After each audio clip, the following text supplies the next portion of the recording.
ہونا۔ اللہ کے بندے، اولیاء اللہ، بزرگان دین کون ہیں؟ وعباد الرحمن، رحمان کے بندے۔ یار جو گناہگار ہیں بندے تو وہ بھی اللہ کے ہیں، لیکن اللہ ان بندوں کو بندہ ہی نہیں کہتا۔ وہ بندے جو اس کی محبت میں زندگی گزارتے ہیں، جو اس کے احکامات کو بجا لاتے ہیں، ان کو کہا عباد الرحمن، اللہ کے بندے۔ الذین یمشون علی الارض ہونا، یہ وہ خوش نصیب لوگ ہیں جو زمین پر وقار سے چلتے۔ زمین پر چلتے ہیں تو چال دھیمی ہوتی ہے، اکڑ اکڑ کے نہیں چلتے، تکبر سے نہیں چلتے، رعونت سے نہیں چلتے، چھاتی تان کے نہیں چلتے، اور نہ ہی ان کی چال بے ڈھنگی ہوتی ہے، مرتب اور منظم چال ہے ان کی، زندگی کا چلن خوبصورت ہے۔ وعباد الرحمن الذین یمشون علی الارض ہونا، اور اللہ کے بندے وہ ہیں جو زمین پر چلتے ہیں تو وقار سے چلتے ہیں، ان کا چلنا قابل رشک ہوتا ہے۔ وَإِذَا خَاطَبَهُمُ الْجَاهِلُونَ قَالُوا سَلَامًا، اور جب ان سے جاہل مخاطب ہوتے ہیں تو وہ کہتے ہیں سلام ہو۔ یعنی جاہلوں سے بحث نہیں کرتے، جاہلوں سے الجھ نہیں رہے ہوتے، بلکہ جاہل جب ان سے الجھنا چاہیں، ان سے بحث کرنا چاہیں، ان سے مخاطبہ کریں، قالوا سلاما، تو وہ کہتے ہیں بابا سلام ہو۔ سلام متارکت کرتے ہیں، جان چھڑانے کے لیے، اچھا السلام علیکم، اچھا پھر السلام علیکم میں جا رہا ہوں۔ تو وہ ان سے بحث نہیں کرتے، سلام متارکت کے ذریعے سے ان سے جان چھڑاتے ہیں، ان سے الجھتے نہیں۔ ان کی اصلاح کے لیے اگر ان سے کچھ ہو سکے تو وہ کرتے ہیں، اگر ان کے اندر کوئی تبدیلی لانے کی کوشش ان سے ہو سکے تو کرتے ہیں، لیکن وہ ان سے بحث نہیں کرتے، ان سے الجھتے نہیں۔ بعض اوقات کچھ لوگ اپنی قیمتی صلاحیتوں کو جاہلوں میں جو ہے وہ صرف کر دیتے ہیں، جاہل لوگوں کے اندر اپنی قیمتی صلاحیتوں کو ضائع کر دیتے ہیں۔ تو یہ بات ذہن میں رکھیے گا کہ بنجر زمین پر کبھی بھی سبزہ نہیں اگتا، اور کبھی بھی وہاں بیج ڈال کر کے، ہل چلا کے، پانی ڈال کر کے وقت ضائع نہیں کرنا چاہیے۔ بارش جب برستی ہے تو زرخیز زمینوں سے پھول اگتے ہیں، سبزہ اگتا ہے، لیکن پتھریلی اور بنجر زمینوں پہ کچھ نہیں اگتا۔ اس لیے جو اللہ کے بندے ہوتے ہیں وہ جاہلوں سے مخاطبت نہیں کرتے، جاہلوں سے بحث نہیں کرتے، جاہلوں سے الجھتے نہیں، اپنی صلاحیتوں کو ضائع نہیں کرتے۔ ہاں جاہل جب الجھنا چاہتے ہیں تو پھر قالوا سلاما، وہ سلام کہہ کے آگے بڑھ جاتے ہیں۔ ایک تو خوبی ان کی یہ ہے۔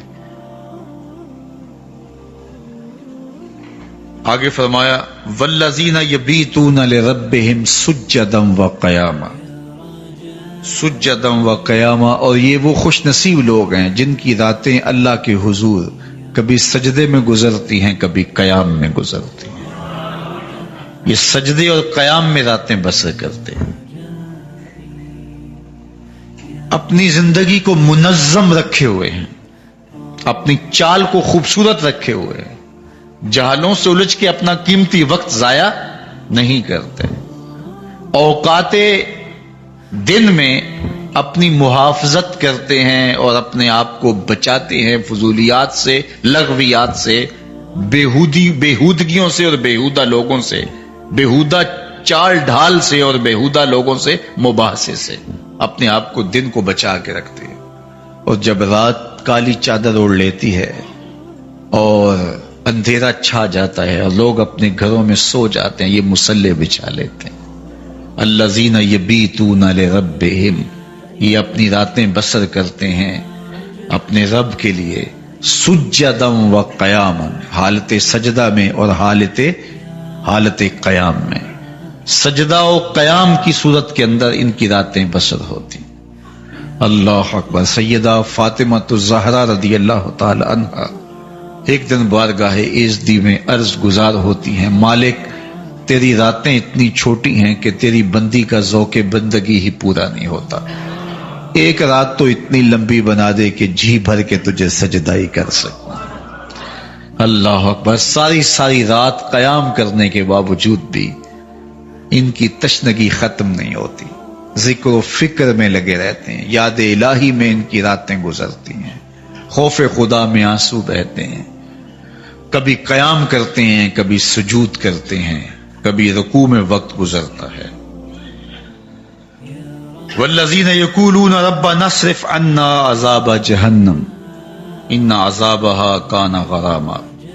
اور یہ وہ لوگ ہیں جو اللہ کی بارگاہ میں عرض گزار ہوتے ہیں، ہمارے رب ہم سے جہنم کا عذاب پھیر دے، ہمیں جہنم کے عذاب سے محفوظ رکھنا.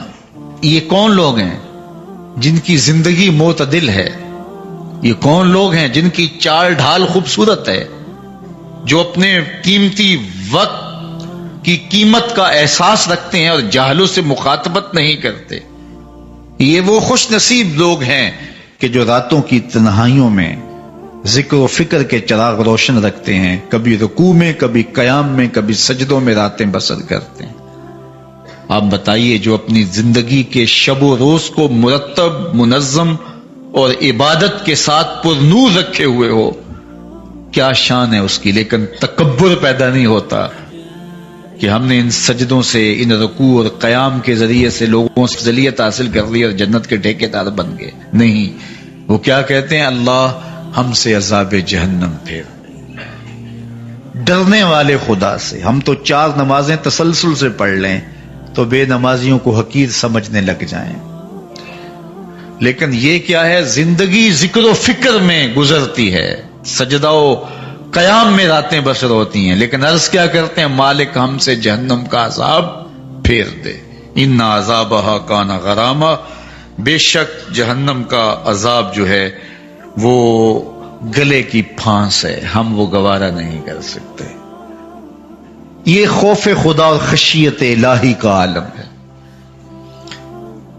حضرت شیخ سعدی شیرازی لکھتے ہیں کہ مطاف کے اندر کنکروں پر پیشانی رکھ کے ایک بندہ زاروں کے تار رو رہا ہے اور کیا کہتا ہے؟ اللہ مجھے معاف کر دے، ورنہ قیامت کے دن مجھے نابینا اٹھانا، تیرا کیا تیرے بندوں کا سامنا بھی نہیں کر پاؤں گا.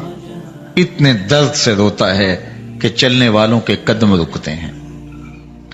سر پہ کپڑا ڈالا ہے، زاروں کے تار، سسکیاں لے لے کے، ہچکیاں لے لے کے روتا ہے. کوئی اس کے پاس کھڑا ہو گیا، اس کی کمر پہ ہاتھ پھیر کے کہتا ہے حوصلہ رکھ، اللہ بڑا کریم ہے، اللہ معاف کر دے گا. خیر جب وہ شخص رو رو کے آہوزاری کر کے اپنے رب کے حضور یہ تمنائیں کر کے اٹھ کے جانے لگا تو اس شخص کو شوق تھا کہ میں دیکھوں یہ ہے کون. اتنا خوف خدا، اتنا ڈر رہا ہے، پتہ نہیں کون ہے، کیا گناہ کر بیٹھا ہے. لیکن جب اس صاحب نے سر اٹھایا تو اس کی چیخ نکل گئی، فائزہ ہوا شیخ عبد القادر جیلانی. تو یہ زاروں کے تار رونے والا شیخ عبد القادر جیلانی تھا. ساری زندگی خدمت خلق میں بسر ہوئی، اللہ کے حکام بجا لاتے ہوئے، لیکن خوف خدا، خشیت الہی کا عالم یہ. تو حضرت جنید بغدادی کو حضرت سری سکتی رضی اللہ تعالی عنہ نے ایک دن وصیت کی. حضرت جنید کہتے ہیں میرے پاؤں تلے سے زمین سرکنے لگی. فرمانے لگے بیٹا جب میں مر جاؤں تو میری قبر بغداد سے باہر بنانا. میں نے پوچھا حضرت کیوں؟ لوگ تو بغداد میں دفن ہونے کو ترستے ہیں. کہا میری بداعمالیوں کی وجہ سے بغداد کی مٹی میری لاش قبول کرنے سے انکار نہ کر دے. الذین یبیتون لربہم سجدا وقیاما. یہ وہ لوگ ہیں جو اپنی راتیں سجدے میں اور قیام میں بسر کرتے ہیں. آؤ میں اور آپ اپنے گریبان میں جھانکیں، اپنے من میں اتریں.